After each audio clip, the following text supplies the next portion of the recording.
आने के बाद शाम को साइमन एलिसा के साथ एक इवेंट में जाता है और वहाँ से वापस आकर अपना काम कंप्लीट करने के बाद वो अपने गार्डन में अपने कजन के साथ चिल कर रहा था। तभी वहाँ पर लाली आती है जो साइमन में काफी दिलचस्पी ले रही थी, लेकिन लाली की बातों से साइमन हट हो जाता है और जब लाली किचन में कॉफी लेने के लिए आती है तो साइमन सारी कॉफी फेंक कर अपने रूम में चला जाता है। वहीं रात में वो कोई पेंटिंग बनाने की कोशिश कर रहा था, लेकिन मूड खराब होने के कारण वो कुछ भी ड्राइंग नहीं कर पा रहा था। तभी वहाँ पर उसका कजन आता है। वो एक मीट के टुकड़े को लेकर अपने डॉग को दिखाकर उसे चिढ़ाने लगता है। डॉग के भोगने की वजह से वहाँ पर काफी शोर हो रहा था, इसलिए साइमन एक मीट का टुकड़ा अपने डॉग के पास फेंक कर उसे शांत करवाता है। अगली सुबह साइमन अपनी विंडो से देखता है कि लाली साइमन के डैड से काफी गुस्से में बात कर रही है और जब साइमन के पास उसके डैड का कॉल आता है तो वो समझ जाता है कि लाली इसलिए गुस्से में है क्योंकि साइमन के डैड उसकी मॉम के साथ एक रोमांटिक बीच पर गए हुए हैं जहाँ पर वो दोनों खूब घप्पा-घप कार्यक्रम करने वाले हैं। दरअसल साइमन के डैड उसे समझा रहे थे कि वो लाली को परेशान न करे। इसके बाद वो अपने अंकल के साथ मिलकर काम करता है और जब वो लाली से माफी मांगने जाता है तब वहाँ पर साइमन की मुलाकात एक पेशेंट से होती है, इसीलिए वो उस टाइम लाली से माफी नहीं मांगता। लेकिन थोड़े टाइम बाद वो लाली के पास आकर उससे माफी मांगता है। अपनी लाइफ से परेशान लाली खुद को कंट्रोल नहीं कर पाती और साइमन के सामने ही फूट फूट कर रोने लगती है। साइमन अब उसे संभालता है, लेकिन तभी लाली उसे किस कर लेती है और तभी वहाँ पर एक बार पेलम पेली वाला माहौल बन जाता है। लेकिन कुछ होता इससे पहले वो दोनों खुद को संभाल लेते हैं। अब यहाँ से जाने के बाद भी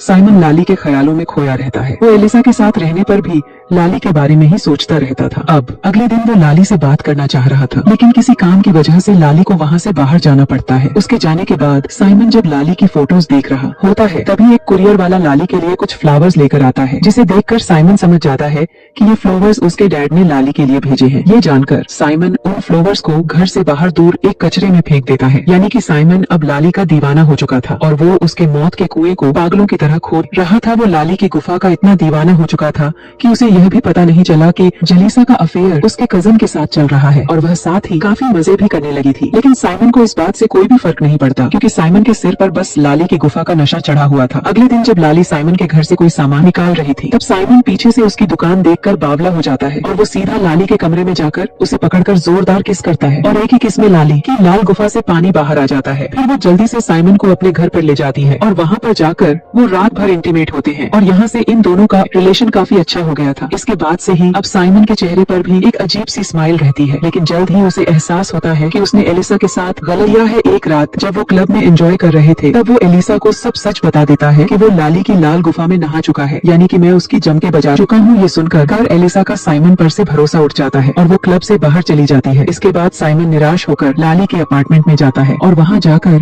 वो उसके संतरों का खूब रस पीता है और उसकी गुफा की जी भर के खुदाई करता है। इसके बाद वो दोनों ड्रिंक्स करते हैं और एक दूसरे से खूब गंदी मजे वाली बातें भी करते हैं। फिर अगली सुबह साइमन देखता है कि उसके डैड वीकेंड से अब वापस आ चुके हैं, तो वो वापस अपने रूम में जाकर कपड़े पहनकर वहाँ से निकल जाता है। लेकिन उसके